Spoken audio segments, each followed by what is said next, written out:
primeiro na estrutura das duas estrofes, para depois a gente analisar, então, de que maneira a situação foi apresentada. Então, algum de vocês podem imaginar que tenham um amigo e se dirige a esse amigo à meia-noite e diz para esse amigo: amigo, empresta-me 3 pães para um amigo meu que chegou de viagem e eu não tenho nada para lhe oferecer. E ele, o amigo, responderá de dentro: não me importunes. A porta agora está fechada e meus filhos estão na cama comigo. Não posso me levantar nem lhe dar nada. Vejam, gente, que é uma interrogação. Ele está mostrando a situação de uma outra forma. Então, voltando, Jesus pergunta, é uma interrogação. Vocês conseguem imaginar um negócio desse? Você recebe uma visita, não tem nada para se oferecer, não tem nada para oferecer para essa visita, vai até a casa de um amigo à meia-noite e pede alguma coisa para esse amigo para oferecer para a visita que chegou. E que o amigo responda desse jeito: não tenho nada, a porta está fechada e não vou me levantar para lhe dar nada. Então, a pergunta de Jesus é: vocês conseguem imaginar um negócio desse? A resposta para nós é difícil, sabe por quê? Por causa dos costumes daquela época. A cultura daquela época em relação a um hóspede. Então, a pergunta de Jesus é: vocês conseguem imaginar um negócio desse? Qual vai ser a resposta do público ouvinte? Sim ou não? A resposta é não. Eles não conseguem imaginar um negócio desse porque os costumes da época jamais permitiriam uma postura desse amigo que foi procurado à meia-noite. E aí ele termina dizendo então, a primeira parte não vai acontecer, porque isso é completamente fora do costume da época. Então, por isso Jesus pergunta: vocês podem imaginar um trem desse? A resposta é não. Um amigo para quem eu pedisse pão à meia-noite jamais me responderia dessa forma. E aí o que realmente vai acontecer? Eu lhes digo, então Jesus falando, embora não lhe dê nada, tendo se levantado, por ser seu amigo, mas para evitar a vergonha, se levantará e lhe dará o que quiser. Então vejam que aqui o Kenneth Bailey já usa outra colocação, não é nem importunação, nem persistência, mas sim evitar a vergonha. Então, e ele do lado de cada, e vejam como ele enumera as coisas aqui, que ele fala que é a estrutura na forma de espelho. Aqui, olha, o está relacionado com o linha. Amigo, empresta-me 3 pães, ou linha, não posso me levantar nem lhe dar nada. O 2, para um amigo meu que chegou de viagem. O 2 linha, a porta está fechada, meus filhos estão comigo na cama. E o 3, eu não tenho nada para lhe oferecer. E o 3 linha, não me importunes. Então,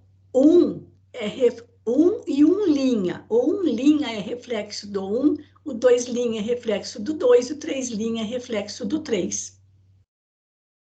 Isso é o que não vai acontecer dentro da cultura oriental da época. Sabe quando a gente faz um pedido, uma compra pela internet, e a gente vai acompanhando o pedido e fala assim: pedido recebido, pedido pago, pedido embrulhado, pedido remetido, pedido não sei na onde, a gente vai acompanhando? É o que ele faz aqui, olha. No item 1, é feito um pedido. No item 2, o motivo do pedido. Chegou um amigo meu de viagem à meia-noite, eu não tenho nada para dar para ele. No item 3, apelo ao dever. Olha lá, eu não tenho nada para lhe oferecer. Então, era dever do hospedeiro atender ao hóspede. Aí o 3 linhas. O 3 linhas. Não me importune, o dever foi rejeitado. Ou seja, ele não conseguiria cumprir o seu dever de atender ao hóspede, porque o seu amigo vizinho não queria lhe ajudar. Então, vejam que a coisa que começa lá, ó, pedido, no item 1. Depois ele começa aqui, ó, no 2 linha agora, no item 2 linha, e o motivo para a rejeição. O dever foi rejeitado, não me importunes. Por qual motivo? Porque a porta está fechada, já estou na cama e meus filhos estão comigo. Então, o pedido foi recusado. Então, as coisas lá, pedido em cima, pedido recusado. Motivo para o pedido, motivo para a rejeição. Apelo ao dever, dever rejeitado. Assim, as frases são espelhadas. Com a linha. Olha lá, pedido feito. Linha, pedido recusado. No item 2, motivo para o pedido. No 2 linhas, motivo para a rejeição.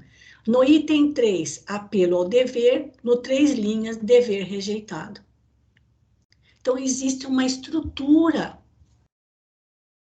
dessas parábolas que a gente jamais conseguiria enxergar isso. Por quê? Porque a gente lê tudo num bloco só, na horizontal.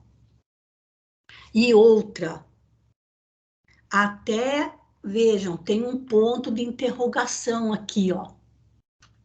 Né, gente?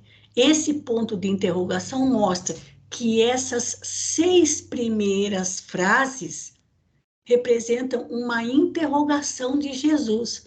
Alguém de vocês poderia imaginar uma situação como essa? A resposta seria unânime. Não, não podemos imaginar um negócio desse. Por que não? Porque vai totalmente contra os costumes da cultura, do costume de se receber um hóspede em casa, lá no Oriente, naquela época. Mas aí Jesus fala, o pedido foi negado, o pedido foi recusado, ou melhor, o cumprimento do dever foi recusado. O amigo ficou impossibilitado de cumprir, ficaria impossibilitado de cumprir o seu dever de atender ao hóspede, porque o seu outro amigo não quis dar 3 pães para ele. Aí Jesus, agora vem, eu lhes digo. Então, porém, aí Jesus contando, embora não lhe dê nada. Então, vamos lá, ó, com o linha. Embora o amigo procurado não lhe dê nada, no linha, na frase espelhada, lhe dará o que quiser. Item 2, tendo se levantado, ele se levantará. Levantará para quê? Para dar o que ele quiser. Item 3, levantou-se por quê? Por ser seu amigo. O que foi procurar por ele é amigo. Tendo se levantado por ser seu amigo, e no 3 linhas, para evitar a vergonha. Essa é a questão que faz o Kenneth Bailey escrever um capítulo imenso falando dessa parábola, tão curtinha, com 4 versículos somente. E nas traduções a gente encontra importunação e a gente encontra persistência. Ou seja, ele foi atendido porque foi importuno, ou porque foi persistente, ou o amigo na casa de quem ele foi atendeu ao pedido para evitar a vergonha. Então, são questões, gente, que para nós passaria assim completamente batido pela falta de conhecimento que nós temos em relação à questão da honra. Então, vamos ver aqui as frases espelhadas. No item 1, não atende o pedido. No 1 linha, a espelhada, pedido concedido. No item 2, ele se levanta. No 2 linhas, se levantará. Então, veja que tem uma suposição aqui. Ele se levanta, mas ele se levantará com qual objetivo? Aí no item 3, não por amor à amizade, mas no 3 linha, por amor à honra. E já adiantando alguma coisinha, por que esse amor à honra? Porque na época, a maioria dos lugarejos eram pequenas aldeias. Quando chegava um hóspede, era um acontecimento inusitado. Não somente na casa de quem o hóspede fosse dormir, mas para toda a aldeia. Então, todos queriam, de alguma forma, ajudar o hospedeiro a bem receber aquele hóspede. Então, se o amigo negasse ajuda, quem passaria vergonha? Ele, no dia seguinte, não precisava nem esperar de amanhecer, todo mundo já estaria, todos na aldeia já saberiam que ele não ajudou um amigo a receber um hóspede. E quem é que ficaria com a má fama? Toda a aldeia. Então, são questões, mas isso é de menos, tanto faz, o importante aqui é que ele deu e ajudou e deu tudo o que ele queria. Veja bem, o amigo pediu pão, e o outro amigo que inicialmente se recusou, no final, lhe dará o que quiser. E aí a gente se lembra, qual era a história em que Jesus, qual era a situação em que Jesus colocou essa pequena parábola, esses 4 versículos, entre a oração do Pai Nosso e o pedir e dar-se-vos-á. Buscai e achareis. Batei e abrir-se-vos-á. Aqui, o ponto central dessa parábola, gente, é a oração. Né? Mas vamos em frente. Alguém quer fazer algum comentário a respeito? Então, dentro daquela listinha que a gente vai acompanhando quando faz uma compra online, né? O pedido foi feito, teve uns entreveros ali no meio, mas finalmente o pedido foi concedido, certo? Alguém quer fazer algum comentário? Bom, gente, outra questão é que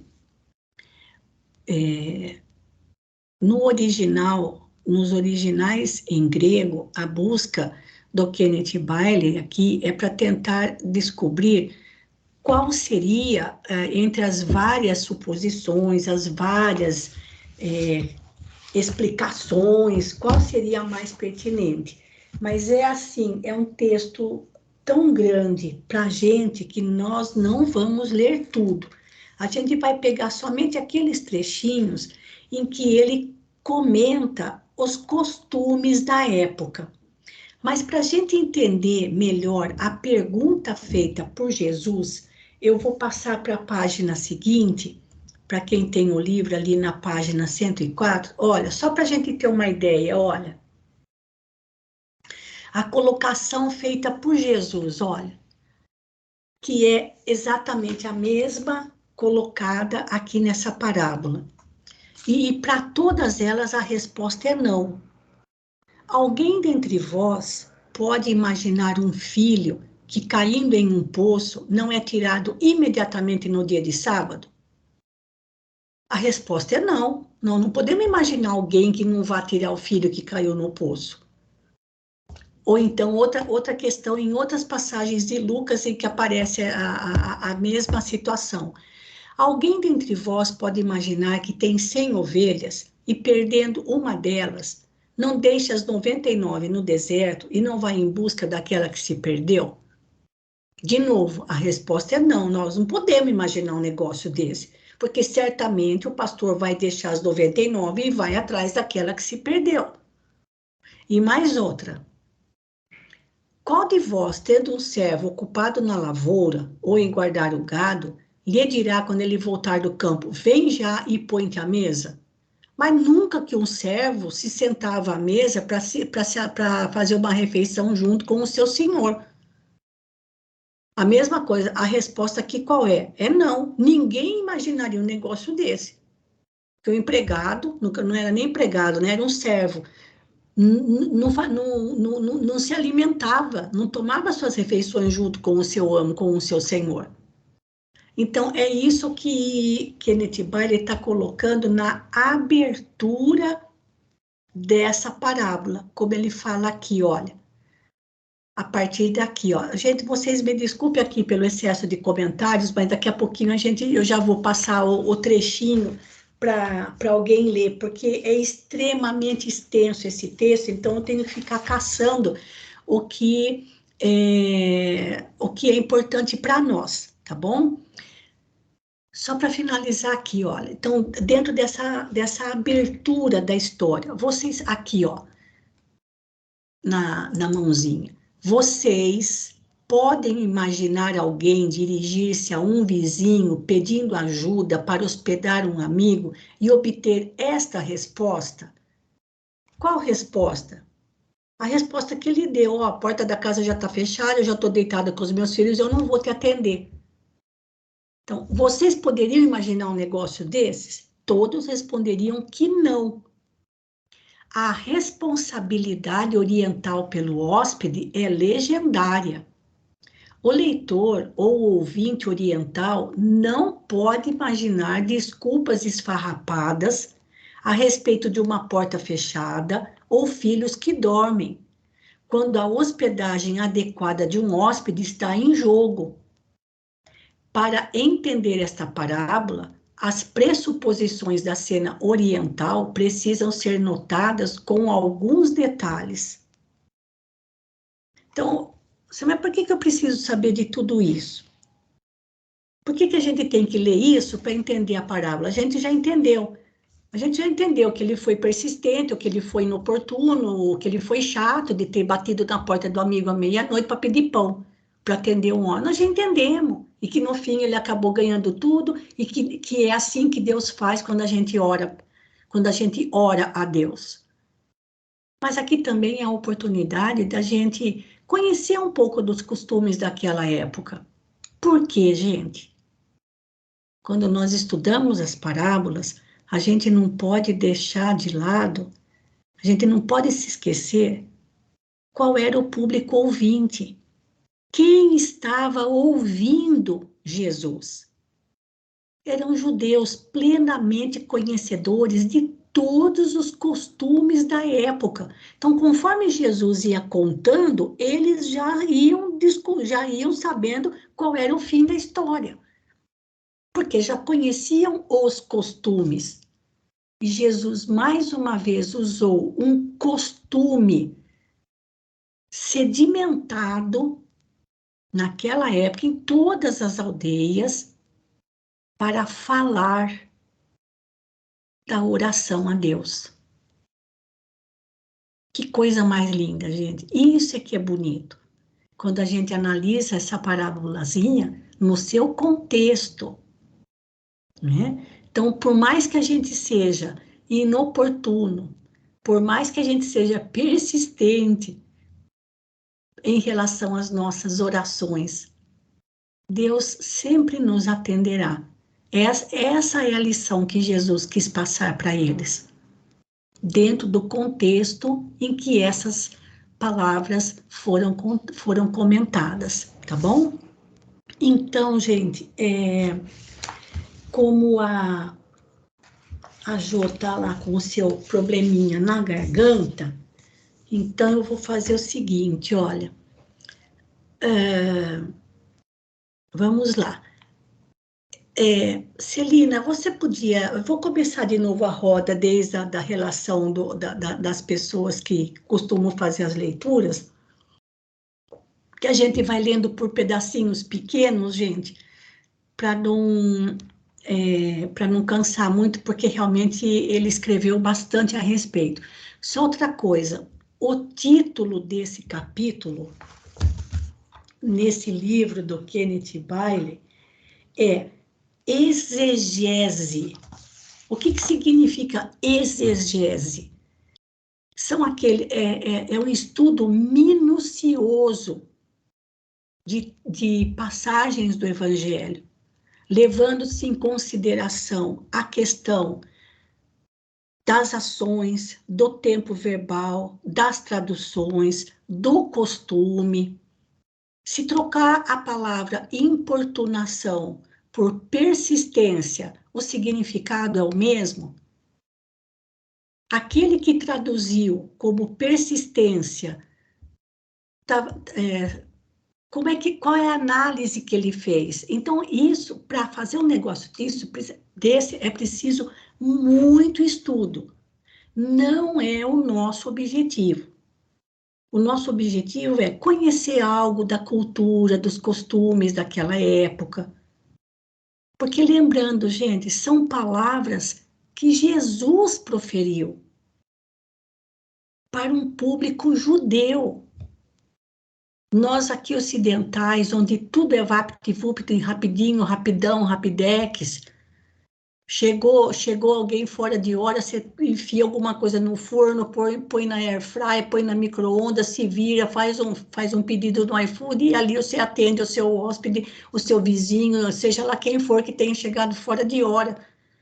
Para nós é completamente sem graça a situação que Jesus colocou aqui. Por isso, então, além de conhecer os costumes, o que mais importa para a gente é a moral, a parte moral. E mais especificamente nessa parábola, é a confiança nos pedidos que fazemos ao Senhor. Então, Celina, por favor, bem, pode ir lendo, você vai lendo e quando você quiser terminar de ler um parágrafo, fazer algum comentário, pode fazer, até o trechinho que der para a gente acompanhar. Pode começar.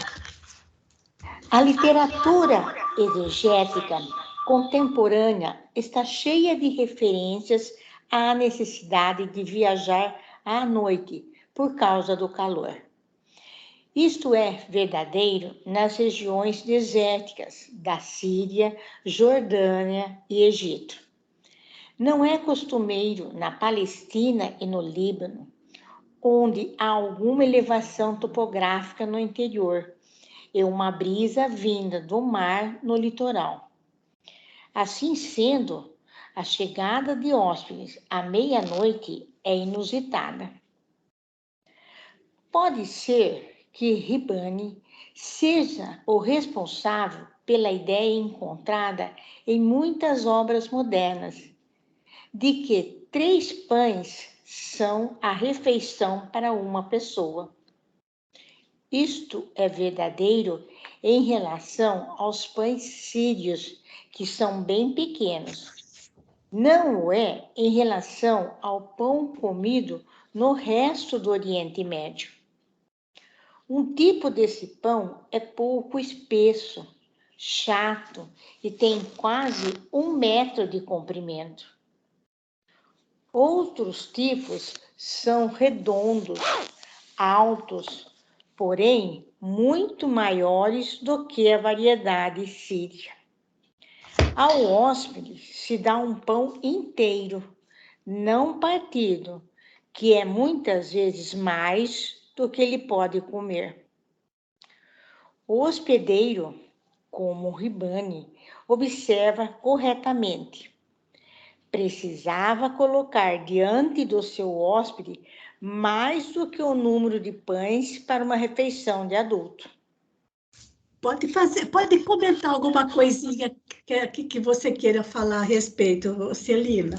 Então, no comecinho, gente, que eu li, era comum eles fazerem as viagens à noite Por causa das regiões desérticas, né? Então, por causa do calor, então era costume deles. Então, se viajava à noite, chegaria de madrugada, à noite, meia-noite, como fala a parábola, né? Depois, no segundo parágrafo que eu li, ele fala dos tipos de pães. Tem pães diferentes, né?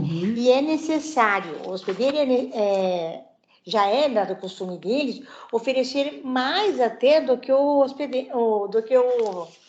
viajante comia. Já era um costume deles. Precisava colocar diante dele mais do que o número de pães de uma refeição de adulto. Mas não é assim que a gente faz, não é assim que a gente faz, então, até hoje. Tomar um café com a gente? Justa, até hoje, assim. Você não vai colocar o pão partir metade do pão, né? Você vai querer colocar o pão inteiro. Muitas vezes não coloca um pão só, né, Malu? Coloca 2 filãozinhos, 3, né? Só. Porque na parábola ele pediu 3 pães. Né? É claro que não podia ser o pão que tem 1 metro de comprimento, certo, gente? É o pão característico ali para aquela região da Judéia, ali o pão sírio, né? Os pão sírios são bem pequenos, é uma delícia, né? Que é muito gostoso, por sinal.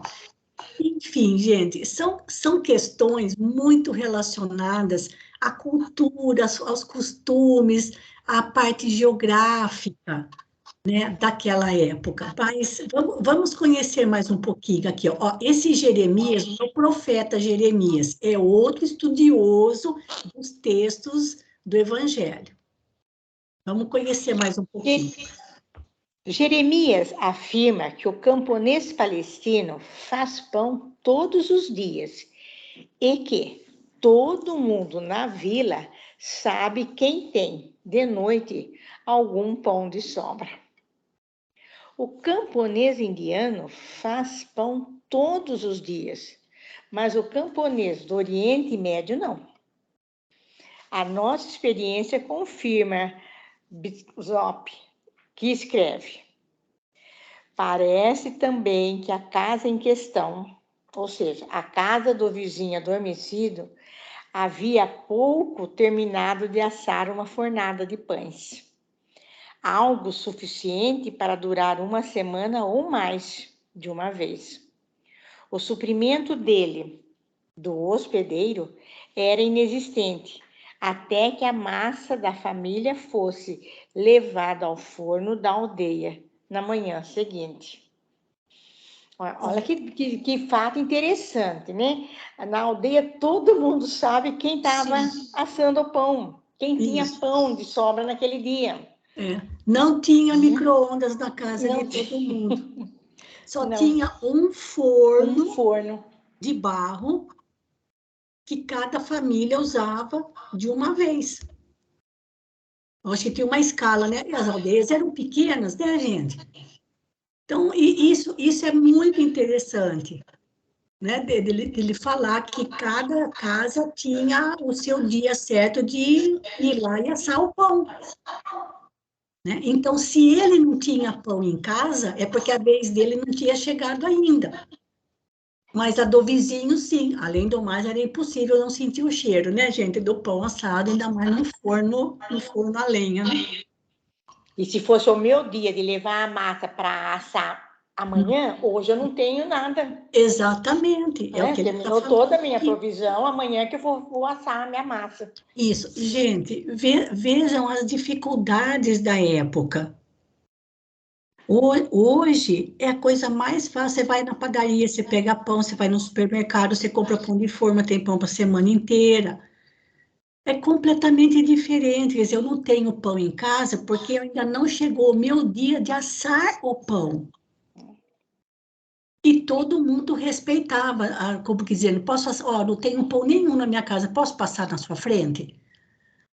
Entendeu? Assim, era muito, muito diferente o jeito de se viver naquela época, mas ao mesmo tempo parece assim que ao mesmo tempo era tão gostoso e que todo mundo se respeitava e que assim, as regras eram bem observadas, de modo que não ficasse pesado nem sacrificado para ninguém.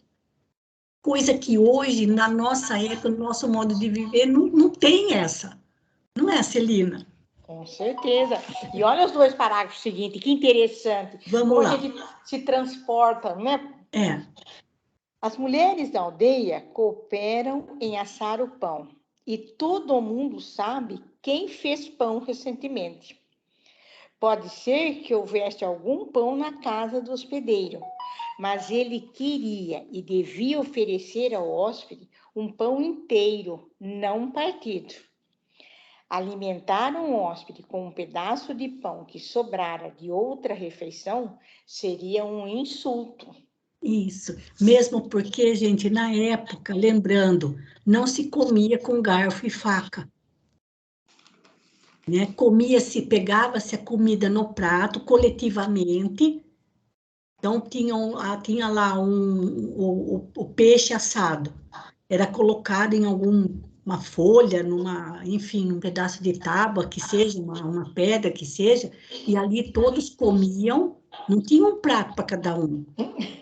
Era com o pão que se pegava a comida. Quer dizer, você vai dar esse pão para o seu hóspede? É completamente diferente, né? Então, e outra, assim, os hóspedes eram raros à época. Então, toda a aldeia se mobilizava para oferecer o melhor para aquele hóspede, né? Então, pode continuar, mas... Olha só, o hospedeiro deve servir ao seu hóspede e o hóspede deve comer. Ribani escreve: ele, o hospedeiro, precisa colocar algo diante dele. Quer o viajante esteja realmente com fome, quer não. Mais do que isso, o caso não é comida como tal, mas comida adequada para a ocasião. Saída escreve: ele, o hospedeiro, tem a responsabilidade do magnânimo hospedeiro oriental de preparar-se para oferecer ao hóspede aquilo que está além da sua capacidade de providenciar. Mas não é bonito isso, gente? Quer dizer, ele tem que servir, né? E o hóspede deve comer, porque supõe-se que ele está com fome, né? Sim. O elemento essencial desta parte inicial da parábola é que o hospedeiro é o hospedeiro da comunidade e não apenas do indivíduo. Esse fato se reflete até na linguagem com que se cumprimenta o hóspede. É-lhe dito: você honrou a nossa aldeia e nunca você me honrou. Desta forma, a comunidade é responsável por hospedá-lo. O hóspede deve sair da aldeia sentindo-se bem com a hospitalidade da mesma como comunidade. Mais uma vez, Ribani escreve: devido ao caráter homogêneo da vida no Oriente, ali o empréstimo se desenvolveu como fina arte. Ao dirigir-se ao seu vizinho, o hospedeiro está pedindo ao dorminhoco que cumpra o seu dever para com o hospedeiro da aldeia. Embora o pedido seja bastante modesto, nem se pensa em deixar de atendê-lo. Nesse caso, o pedido é do elemento mais humilde de toda a refeição, a saber, o pão que será molhado no prato comum.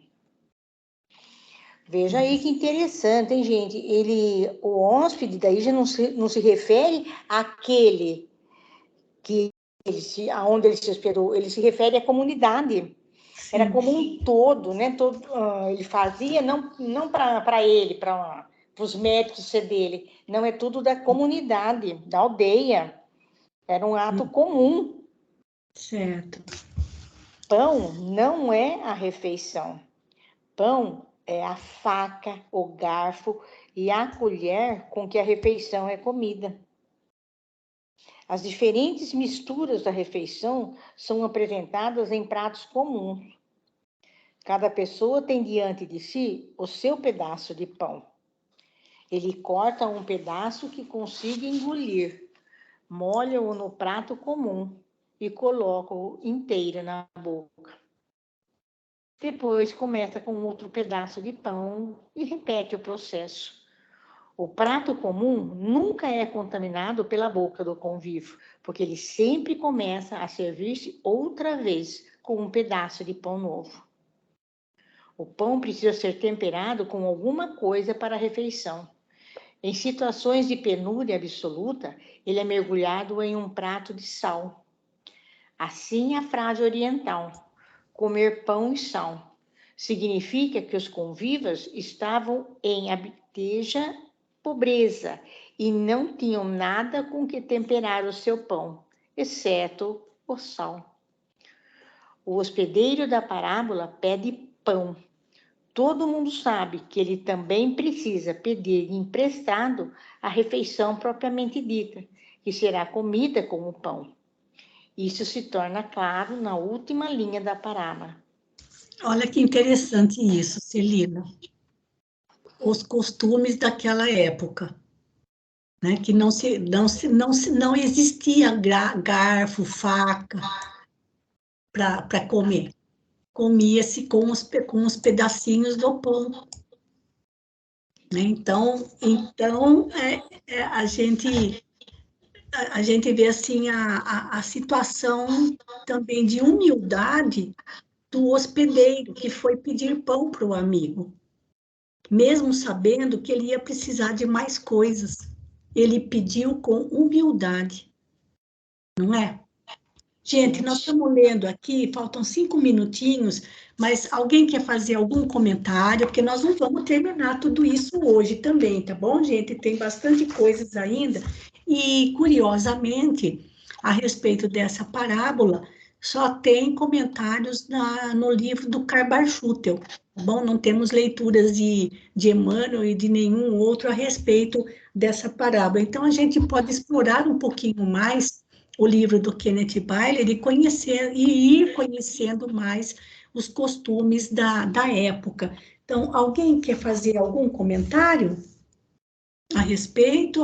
Porque tá dando para entender bem, né, por enquanto aqui, né? E para fechar, Malu, mais 2 linhas a gente fecha esse contexto. Olha como a gente para no pedaço bonito. Said comenta a confiança do hospedeiro de que o seu pedido lhe será concedido. Essa confiança, diz Said, se baseia em 3 pressupostos. Primeiro, ele, o hospedeiro, é um hospedeiro e não está pedindo emprestado para si. Segundo, ele se dirige a um amigo a fim de honrar outro amigo.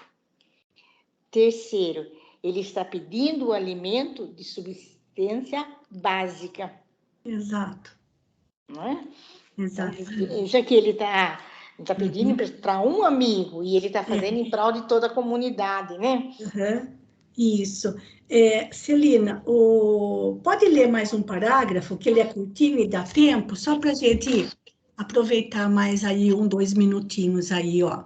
O hospedeiro começa as visitas de coleta de alimentos. Ele reunirá a maior parte da refeição mediante empréstimos dos diferentes vizinhos. Ele também pedirá emprestados a melhor bandeja, o melhor jarro, a melhor toalha da mesa e os melhores cálices que os vizinhos tenham para oferecer.